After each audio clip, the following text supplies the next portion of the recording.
Good afternoon to all. This is Sunita, Assistant Professor of Commerce, GDC Malkajgiri. This is the revision and remedial class for all. We are already discussed in the previous classes also. మనం ఇప్పుడు ఏం discuss చేస్తున్నాం ఏ unit అంటే intellectual property rights దాంట్లో మనకి copy right గురించి discuss చేస్తున్నాము. What is the copy right? We are already discussed in the previous class, but once again I will review. Introduction to copyright. It is the legal right which is given exclusively to the person who has come out with his original work made out of his intellect. With this right, the owner can print, copy, perform his original work, that is, he can reproduce it by giving it a form such as by writing a novel, book, script, journal, article, poetry, prose, film story, etc. The original author is called as the first owner of the copyright. ఇక్కడ ఏంటంటే ఒక author ఉన్నాడు, తను ఒక novel రాశాడు అనుకోండి, ఒక novel రాశాడు. తన యొక్క ఇంటెలెక్చువల్ ప్రాపర్టీ రైట్ అంటే తన బ్రెయిన్ నుంచి వచ్చిన ఒక ఆలోచనని బుక్ మీద తను రిటర్న్ గా ఇంప్లిమెంట్ చేశాడు. అయితే దీన్ని మనం ప్రాపర్టీగా డిసైడ్ చేయొచ్చు. ఏ విధంగా అంటే ఇప్పుడు ఈ నావెల్ కి తనే ఓనర్ అవుతాడు. అతడు ఏం చేస్తాడంటే నావెల్ ని రిజిస్ట్రేషన్ చేయించుకోవాలి. దేని కింద అంటే అండర్ కాపీరైట్ కింద రిజిస్ట్రేషన్ చేయించుకుంటే ఆ నావెల్ ని సేమ్ స్టోరీని వేరే వాళ్ళు రిపీట్ చేయకూడదు. ఒకవేళ రిపీట్ చేయాలి, వేరే నావెల్ ని మనం సమ్ అదర్ లాంగ్వేజెస్ లో పబ్లిష్ చేసుకోవాలి అనుకుంటే దీని దగ్గర సమ్ స్పెసిఫిక్ అమౌంట్ పే చేసి ఆ కాపీరైట్ ని కొనుక్కోవాల్సి ఉంటుంది అనమాట. యాజ్ యూజువల్ అన్నిటికీ ఇదే స్టోరీ వర్తిస్తుంది. ఒక బుక్ కానీ ఇప్పుడు బుక్ ఒక ఆథర్ రాశాడు, పబ్లికేషన్స్ ఉన్నాయి. అయితే పబ్లిషర్స్ ఏం చేస్తారంటే ఈ ఆథర్స్ నుంచి ఆ యొక్క మెటీరియల్ ను కొనుక్కొని దాన్ని పబ్లికేషన్ చేయడం అనేది జరుగుతుంది. అలా ఒక్కొక్క కాపీకి ఇంత సమ్ 1%, 2% కమిషన్ రూపంలో ఆథర్కి వెళ్ళిపోతుంది అనమాట. దీన్ని కాపీ రైట్ అంటారు. అట్లనే స్క్రిప్ట్ అంటే ఏంటంటే ఏదైనా స్టోరీకి స్క్రిప్ట్ రాసుకున్నాడు, స్టోరీ రైటర్ ఉన్నారు. స్టోరీ రైటర్ ఏం చేశారు, ఒక సినిమాకో లేదా ఒక సీరియల్కో ఏదైనా చిన్న ఒక నాటకం కోసం అని చెప్పేసి స్క్రిప్ట్ రాసుకున్నాడు. ఆ స్క్రిప్ట్ ని కాపీరైట్ చేయించుకోవచ్చు. జర్నల్స్ లో ఏం పబ్లిష్ అవుతాయంటే ఆర్టికల్స్ ఉంటాయి. ఆర్టికల్స్ అంటే ఏంటంటే పలానా ఒక టాపిక్ తీసుకుంటారు, మ్యూచువల్ ఫండ్స్ కానీ ఇంకా అదర్ ఆర్టికల్స్, కన్జ్యూమర్ బిహేవియర్స్ కానీ, ఇలా మార్కెటింగ్ మీద గ్రీన్ మార్కెటింగ్ కానీ ఇలా కొన్ని స్పెసిఫిక్ టాపిక్స్ ఉంటాయి. దాని గురించి కొంతమంది రీసెర్చ్ చేస్తారు, అంటే రివ్యూ ఆఫ్ లిటరేచర్స్ రీసెర్చ్ చేసి దాని మీద ఏమేమి ఫైండ్ అవుట్ చేశారని చెప్పేసి కన్క్లూజన్స్, ఆబ్జెక్టివ్స్, హైపోథసిస్ అలా ఫ్రేమ్ చేస్తారు. కొన్ని ఆర్టికల్స్ ఉంటాయి. అలాంటి జర్నల్స్ కూడా కాపీరైట్ కింద రిజిస్ట్రేషన్ చేయించుకుంటారు. ఆర్టికల్స్, పోయట్రీ అంటే మీకు ఐడియా ఉంటుంది. ఫర్ ఎగ్జాంపుల్ మనం ఇంగ్లీష్ మీకు ఫస్ట్ ఇయర్ సెకండ్ ఇయర్ ఇంగ్లీష్లో మీకు పోయట్రీ ఉంటుంది. Either Telugu poetry or Hindi poetry.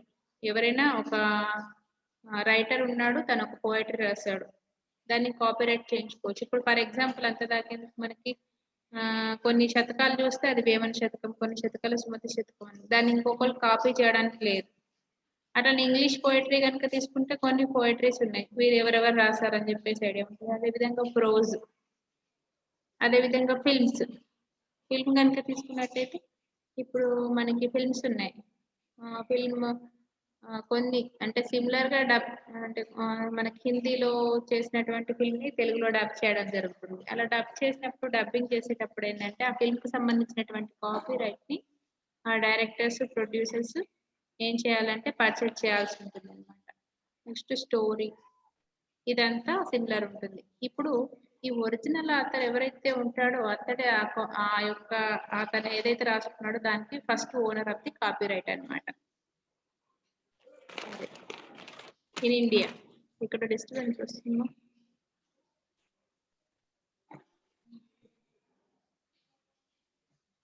In India, the Copyright Act 1957 came into force in January 1958. It is amended 6 times as of now. That is 1983, 1984, 1992, 1994, 1999 and 2012. యాక్చువల్గా మన ఇండియాలో 1957లో implement చేశారు. అయితే దాన్ని మోడిఫికేషన్ అవుతూ అలా లాస్ట్కి 2012కి వచ్చేసరికి ఇంకా కొత్త చేంజెస్తో కాపీ రైట్ అనేది వచ్చిందనమాట.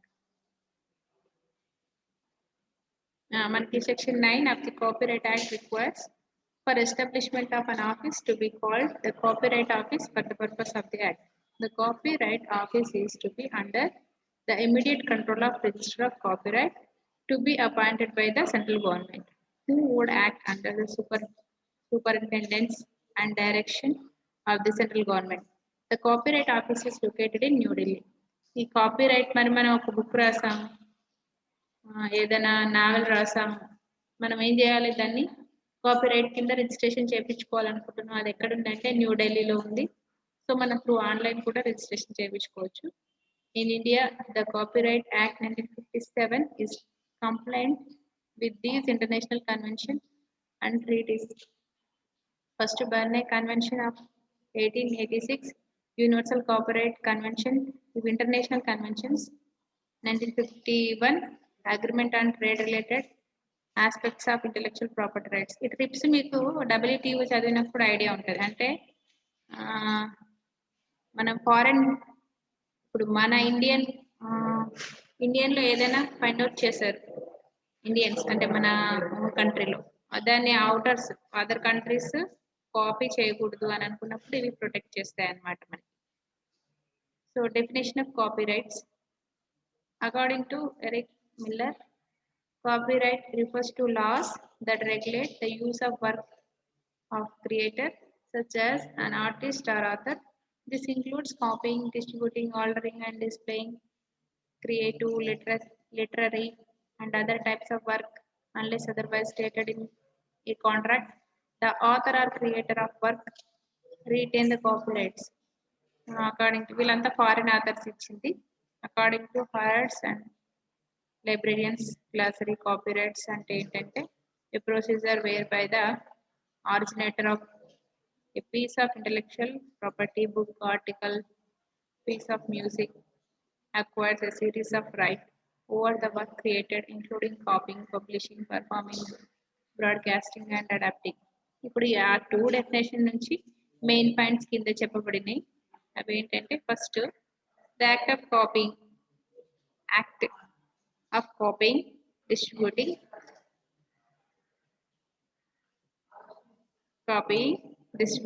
altering and displaying creative, literary and other types of work is regulated by copyrights. ఏంటంటే ఇప్పుడు ఏదైనా కొత్తగా క్రియేట్ చేసినటువంటి వర్క్ ఉంటుంది, అంటే ఏదైనా బుక్ రాయడం కానీ, లిటరసీ వర్క్ కానీ, displaying work like painting, distributing, అవి ఇతరత్ర వర్క్స్ ఏవైతే ఉన్నాయో అవి అండర్ కాపీరైట్ కింద రెగ్యులేట్ చేయబడతాయి. And there is a procedure for obtaining the copyrights. Copyright చేయించడానికి సమ్ ప్రొసీజర్ ఉంటుంది. Unless it is said otherwise the ultimate ownership lies with the first owner of original creator. ఇప్పుడు copyright అనేది వేరే వాళ్ళకి sale చేసినప్పటికీ అంటే కూడా మెయిన్గా ఒరిజినల్ రైట్ అనేది ఎవరికి ఉంటుందంటే ఫస్ట్ ఓనర్ లేదా ఒరిజినల్ క్రియేటర్, ఎవరైతే క్రియేట్ చేశారో అతనికి మాత్రమే ఫస్ట్ కాపీరైట్ ఉంటుంది. కొన్ని మరి ఇప్పుడు కాపీరైట్ కింద రిజిస్ట్రేషన్ చేయించుకుంటాం కదా, మరి దానికి ఈ essential elements for copyrights to be protected. కాపీరైట్ని ప్రొటెక్ట్ చేసేవి ఏంటి ఎలిమెంట్స్ అంటే first the work done should be in the material form. A mere idea of some will not grant a copyright. The idea should be converted into material form either by writing or recording. ఇప్పుడు for example నేను ఒక novel రాసాను, దాన్ని copyright కింద నేను registration చేయించుకున్నాను. సరే, మీరు కూడా స్టూడెంట్స్ నా నావెల్స్ చదివారనుకోండి, సేమ్ సిమిలర్గా దానిలాగానే ఒక స్టోరీ డిజైన్ చేశారు, మీరు కూడా కాపీరైట్ కింద రిజిస్ట్రేషన్ కోసం వెళ్ళారు. అయితే అక్కడ చూస్తారనమాట similar novels, similar thoughts, similar ideas అనేవి ఉండకూడదు. అప్పుడు అబ్జెక్షన్ చేస్తారనమాట. అందువల్ల ఏంటంటే ఈ కాపీరైట్ వేరే వాళ్ళు కాపీ కొట్టకుండా ఉండడానికి యూజ్ అవుతుంది. Number 2, a qualified person has to undertake the work. Here qualification represents citizen of a particular nation. The author of the work need to be citizen of India or any other country in which India has promised copyright protection under international treaties. and convention. Most of the foreign copyright owners are also protected under international treaties such as Berne Convention. ఇప్పుడు for example ఇండియాలోనే కాకుండా మన ఇండియాలో ఒక film design చేశారు, వాళ్ళు foreigners copy కొట్టకుండా ఉండడానికి. అంటే ఆల్ ఇండియా లెవెల్లోనే కాకుండా కాపీరైట్ ఇంటర్నేషనల్ లెవెల్లో కూడా అండర్ కాపీరైట్ కింద మనం రిజిస్ట్రేషన్ చేయించుకుంటే ఇంటర్నేషనల్ అంటే మన ఇండియన్సే కాకుండా అదర్ ఫారినర్స్ కూడా మన యొక్క ఆ సేమ్ థాట్ ని వేరే వాళ్ళు కాపీ చేయకుండా ఉండడానికి మనకి ఫుల్ ఫ్లెడ్జ్డ్గా ఉపయోగపడుతుంది. అదేవిధంగా ఫారెన్ వాళ్ళ యొక్క కాపీరైట్స్ ని మనం కూడా సేమ్ స్టోరీస్ ని అలా మనం కాపీ చేయకూడదు అనమాట. అలా ప్రొటెక్ట్ చేయడానికి కొన్ని కన్వెన్షన్స్ ఉన్నాయి. మన ఇందాక already we are discussed above in the previous. The work sold and should be original and it should be reflect the author skill and efforts. ఇప్పుడు ఎప్పుడైనా కూడా మనం ఏదైనా స్టోరీ డిజైన్ చేసినా, నావెల్ డిజైన్ చేసినా, స్క్రిప్ట్ రాసినా డబ్బింగ్ కొట్టకూడదు అనమాట. మీన్స్ కాపీ ఉండకూడదు, ఒరిజినల్ గా ఉండాలి వర్క్ అనేది. The work should be original and should reflect the author skill and effects. అప్పుడు మనం చేసినటువంటి వర్క్ అంటే స్టోరీలో కానీ స్క్రిప్ట్ లో కానీ స్కిల్ కనిపించాలి, ఎఫర్ట్స్ కనిపించాలి. Here original work need not to be novel or unique, but it should not be a copy of other work. The work does not have to be authentic in order to gain the copyright protection. ఇప్పుడు మీరు copyright గురించి చెప్పాలంటే general గా ఒక song అనుకోండి, same similar song వేరే వాళ్ళు copy చేసి వాళ్ళు మూవీ రిలీజ్ చేసినప్పుడు కొన్ని ఇష్యూ అవుతా ఉంటాయి. అదొక ఎగ్జాంపుల్ చెప్పొచ్చు. అదే విధంగా మూవీస్ కూడా తీసుకున్నట్టయితే హిందీ మూవీస్ తెలుగులో కానీ సేమ్ సిమిలర్ గా అంటే కాపీరైట్ కొనుక్కోకుండా కనుక అట్లా ఇష్యూ రిలీజ్ చేసినట్టయితే కొన్ని ఎలిగేషన్స్ వస్తూ ఉంటాయి. అవి మనం చూస్తూ ఉంటాం అనమాట. Next copyrights are generally granted for the following things. మరి వేటికి కాపీరైట్ చేయించుకోవచ్చు అంటే ఫస్ట్ లిటరరీ వర్క్ అంటే రాతపూర్వకంగా ఏవైతే ఉంటుంది లిటరేచర్స్ అంటే అవి written and oral. That means books, speeches, advertising copies, games, computer programmes.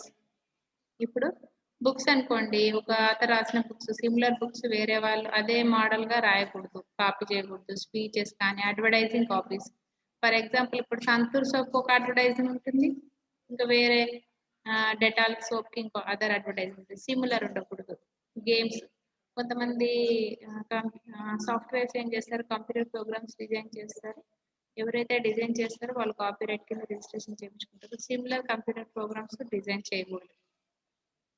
Next అంటే దట్ మీన్స్ కాపీ చేయకూడదు అనమాట.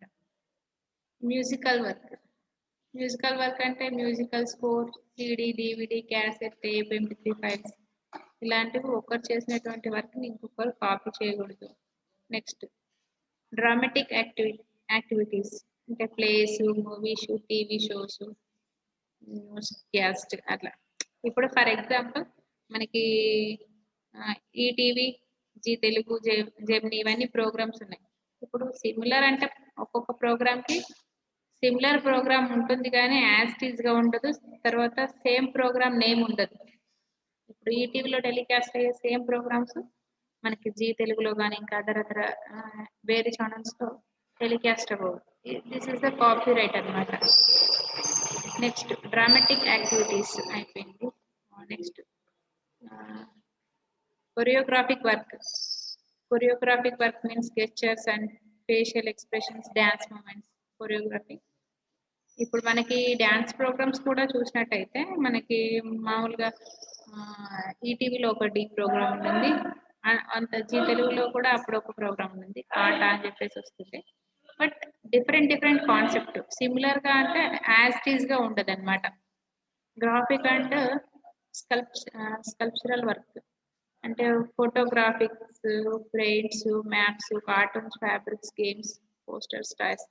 ఇప్పుడు కొంతమంది పెయింటర్స్ ఉంటారు, వాళ్ళు ఎవరైతే ఆ పెయింట్ చేస్తారో దాన్ని కాపీ రైట్ కింద రిజిస్ట్రేషన్ చేపిస్తారు. యాజ్ టీజ్ పెయింటింగ్ వేరే వాళ్ళు వేసి సేల్ చేయకూడదు.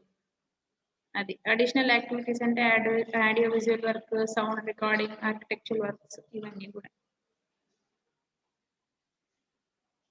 ఓకే, మరి రైట్స్ ఆఫ్ కాపీరైట్ అంటే ఏంటి? Copyright ownership. ఇప్పుడు కాపీరైట్ కు ఉన్నటువంటి హక్కులు ఏంటి? అంటే ఎవరైతే ఓనర్ రిజిస్ట్రేషన్ చేయించుకుంటారు కదా కాపీరైట్, దానికి ఉన్నటువంటి రైట్స్ ఏంటి. 7 exclusive copyrights are given by the copyright owner to the holder of copyright in an original work of authorship, such as first one is the right to reproduce copies of original work. ఇప్పుడు తను ఏదైతే novel రాసుకున్నాడో దాన్ని ఒక number of copies publication చేయించుకోవచ్చు. ఎవరు? Original author. The right to prepare derivate works based on the original work. తన original work నుంచి number of stories prepare చేసుకోవచ్చు. The right to distribute copies to the public by sale or another form of transfer such as retail by lending. ఇప్పుడు copyright కింద ఒక నా book అతను registration చేయించుకున్నాడు. అతను ఆ book number of copies publish చేసుకొని పబ్లిక్ ఫ్రీగా ఇవ్వచ్చు లేదా సేల్ చేసుకోవచ్చు. The right to perform the work publicity చేసుకోవచ్చు దాని ద్వారా. The right to display the work done by publicly. The right to use digital audio transmission public for sound recording. అంటే తను చేసినటువంటి ఆ వర్క్ ని ఎన్ని రకాలుగా కావాలనుకుంటే అన్ని రకాలుగా తను డిజైన్ చేసుకోవచ్చు, పబ్లిసిటీ ఇచ్చుకోవచ్చు, రికార్డ్ చేసుకోవచ్చు. అంటే తన ఓన్ వర్క్ కాబట్టి తను ఏదైనా చేసుకునేటువంటి రైట్ తనకు ఉంటుంది. Next, right to seek legal remedy in case of infringement of right to shoe. Okay, ఒకవేళ తన వర్క్ కు సంబంధించినటువంటి లీగల్ గా ఏదైనా ప్రాబ్లం ఏర్పడినా కూడా, లేదా తన యొక్క వర్క్ ఎవరైనా కాపీ చేసినా కూడా వాళ్ళ మీద కేసు ఫైల్ చేసి నష్టపరిహారం తీసుకోవచ్చు అన్నమాట. Next, terms of copyright. దీనిలో వచ్చే పదాలు ఏంటి కాపీరైట్స్ లో? From the date of death of the author. Literary అంటే ఇప్పుడు ఇక్కడ ఏమన్నా general rule is that copyright last for 60 years. మనకు ఒక్కసారి కాపీరైట్ చేస్తే 60 years వరకు వ్యాలిడిటీ ఉంటుంది.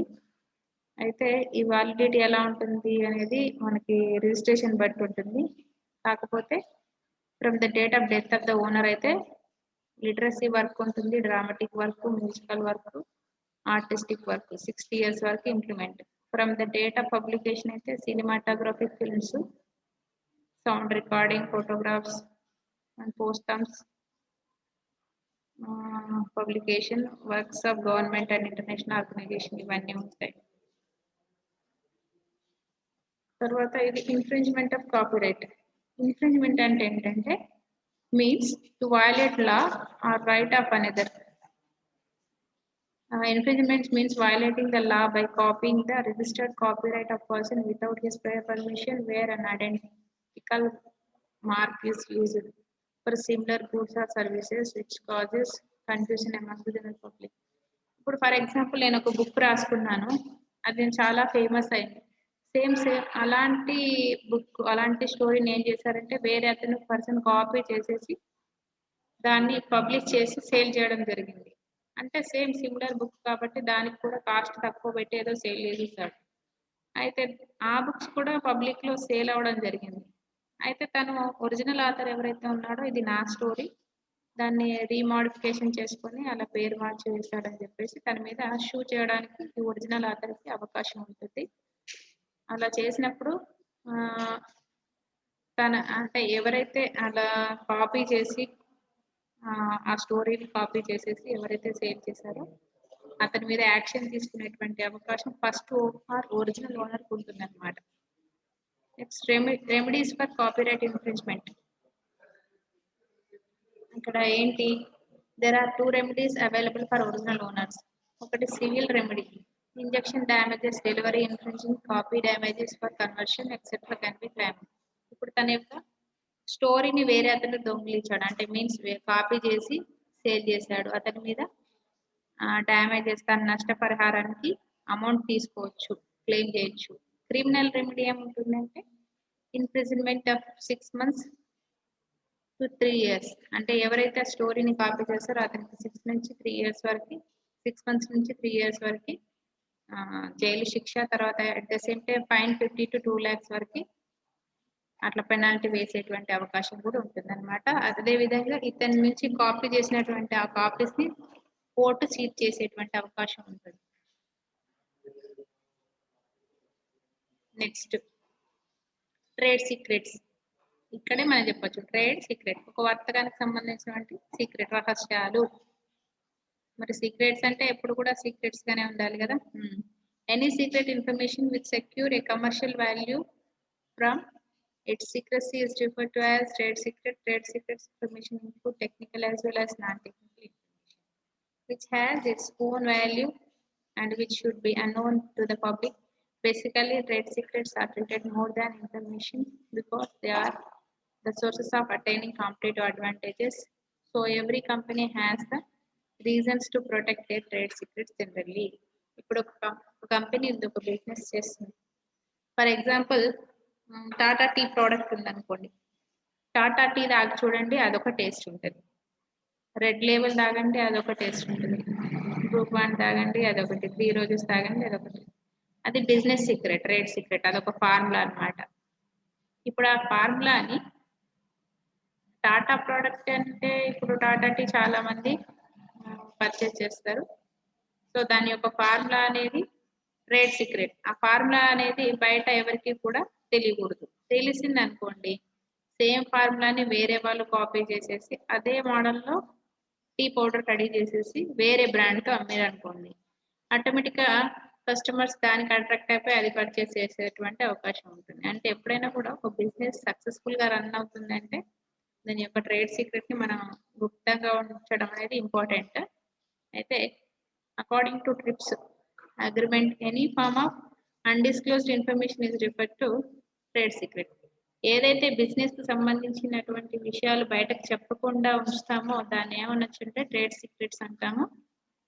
The following 3 criteria. First one,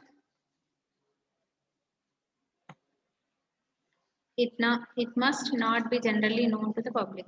secret అంటేనే మనకేం చెప్పొచ్చు, జనరల్ గా పబ్లిక్ కి తెలియకూడదు. The information must include commercial value.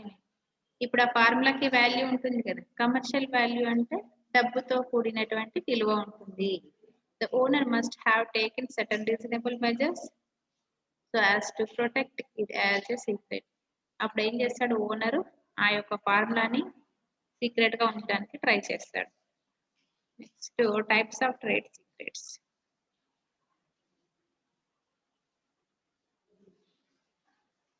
First one is production information or process information. Information pertaining to production or process, product, process, cost, technology, production know-how, and special manufacturing machinery are required to be considered as trade secret by the business firm. ఇప్పుడు ఒక company ఉంది, ఒక industry ఉంది, వాళ్ళు కొన్ని technology వాడతారు. అంటే technology వాడి కాస్ట్ ని తగ్గించుకొని దాని యొక్క క్వాలిటీ పెంచి మినిమం కాస్ట్ కి క్వాలిటీ ఆఫ్ ప్రోడక్ట్ ని అందించాలని చూస్తారనమాట. This is the production information. ఇది మనకి బయటకు వెళ్ళకూడదు. Next, international financial information.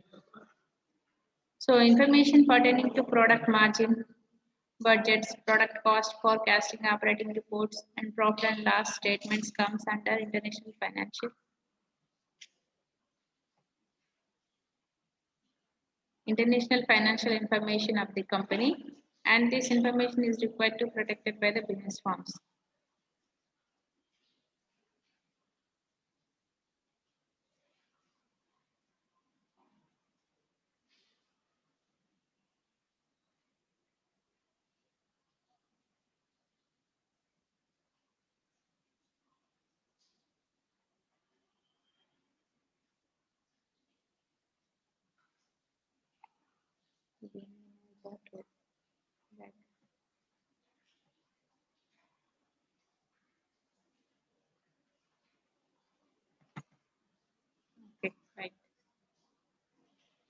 ఇక్కడ మనకి ఇంటర్నేషనల్ ఫైనాన్షియల్ ఇన్ఫర్మేషన్ అంటే ఫైనాన్షియల్ రిలేటెడ్ ఇన్ఫర్మేషన్. అంటే మనం ప్రిపేర్ చేసుకునేటువంటి ప్రోడక్ట్ మార్జిన్, ఒక ప్రోడక్ట్ ని మనం ఎంత మార్జిన్ కి సేల్ చేస్తున్నాము, మన యొక్క బడ్జెట్స్ ఎంత, తర్వాత ఒక ప్రోడక్ట్ ఎంత కాస్ట్ కి రెడీ అవుతుంది, మనం ఫోర్కాస్టింగ్, ఆపరేటింగ్ రిపోర్ట్స్ ఉంటాయి.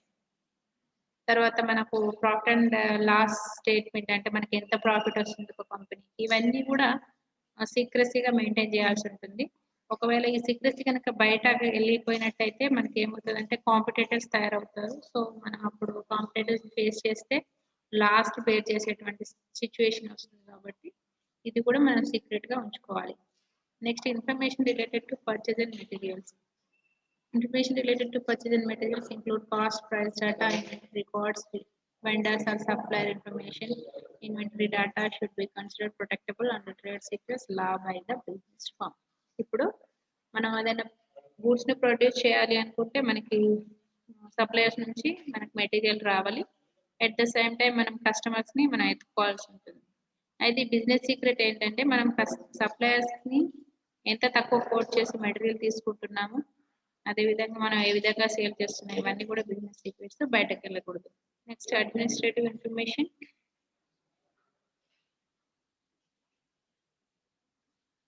Information pertaining to decision maker, organization structure, prevailing software and strategic business plans come under administrative information, and this information should be considered as trade secret business forms. ఇక్కడ ఏంటంటే మన యొక్క company ఒక decision makers ఏ విధంగా ఉంది, తర్వాత organisation యొక్క structure ఎలా ఉంది, ప్రివైలింగ్ సాఫ్ట్వేర్ కానీ స్ట్రాటజిక్ బిజినెస్ ప్లాన్స్ మనం ఏమేమి ఇంప్లిమెంట్ చేస్తున్నాం, ఇవన్నీ కూడా మనకి ట్రేడ్ అండ్ టెక్నికల్ ఇన్ఫర్మేషన్ అన్నమాట.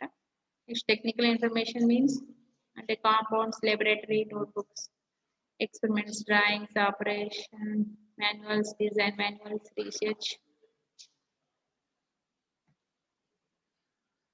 research development reports, formulas, prototypes. ఇప్పుడు కాస్ట్యూమ్స్ కంపెనీస్ అనుకోండి, కొన్ని ఉంటాయి కదా ఫ్యాషన్ డిజైనింగ్ కంపెనీస్ కి కానీ వాళ్ళ యొక్క డిజైన్స్, రీసెర్చ్ డిజైన్స్ అవి కానీ, తర్వాత process, experimental data, diagrams, design data, vendor, supplier information, ఇదంతా కూడా total technical information of the company and this information should be considered protected by the business firm. ఇప్పుడు మనం ఏం చేస్తాము, లాబొరేటరీ వర్క్ లో మనం ఏం చేస్తాం అంటే ఫార్ములా రాసుకుంటాము మనం చేసినటువంటి ఎక్స్పెరిమెంట్స్. తర్వాత ఒకవేళ ఫ్యాషన్ డిజైనింగ్ కంపెనీ అయితే drawings, operation manuals, design manuals, మనం రీసెర్చ్ అండ్ డెవలప్మెంట్ రిపోర్ట్స్ ఉంటాయి. అంటే మన ప్రోడక్ట్ ని బయటకు వెళ్ళినప్పుడు మనం కొంచెం పీపుల్స్ నుంచి మనం పబ్లిసిటీ తీసుకుంటాము. ఎలా అంటే గుడ్ థింగ్స్ ఏంటి, మన ప్రోడక్ట్ లో బ్యాడ్ థింగ్స్ ఏంటి, అది దాన్ని బట్టి మనం గుడ్ థింగ్స్ ని ఎక్కువ డెవలప్ చేసుకొని బ్యాడ్ థింగ్స్ ని తగ్గించుకునే ప్రయత్నం చేస్తాం. అది ఒక రకమైనటువంటి డాటా. తర్వాత ఎక్స్పెరిమెంటల్ డాటా, డయాగ్రామ్స్, ఇవన్నీ కూడా బిజినెస్ ఫామ్ ఏం చేయాలంటే ప్రొటెక్ట్ చేయాల్సి ఉంటుంది అన్నమాట, సీక్రెసీ అనేది. Next information pertaining to marketing and sales. ఇప్పుడు మార్కెటింగ్ అని తీసుకుంటే forecast of sales, marketing plans, sales promotions plans, marketing budget, sales call report, sales leads, CRM, customer relationship management programs, customer information are required to be considered as trade secrets by the business firm. For example ఏంది, production అంతా తయారైంది, goods అంతా తయారైపోయింది, మన మార్కెట్లోకి ఏ విధంగా release చేస్తున్నాము, sales promotions ఏ విధంగా చేస్తున్నాము, మార్కెటింగ్ సంబంధించినటువంటి బడ్జెట్ ఏ విధంగా డిజైన్ చేసాము, తర్వాత సేల్స్ కాల్ రిపోర్ట్స్ ఏ విధంగా, ఇవన్నీ కూడా మనం ఒక ఫైల్స్ మెయింటైన్ చేస్తాము. ఇవి కూడా మనం బిజినెస్ ఫామ్ బయటకు వెళ్ళకూడదు, ఎవరికి తెలియకుండా మెయింటైన్ చేయాల్సి ఉంటుంది అన్నమాట. This is also trade secret. Next information pertaining అయిపోయింది. Information pertaining to quality control, ఇది మెయిన్ ఇంపార్టెంట్.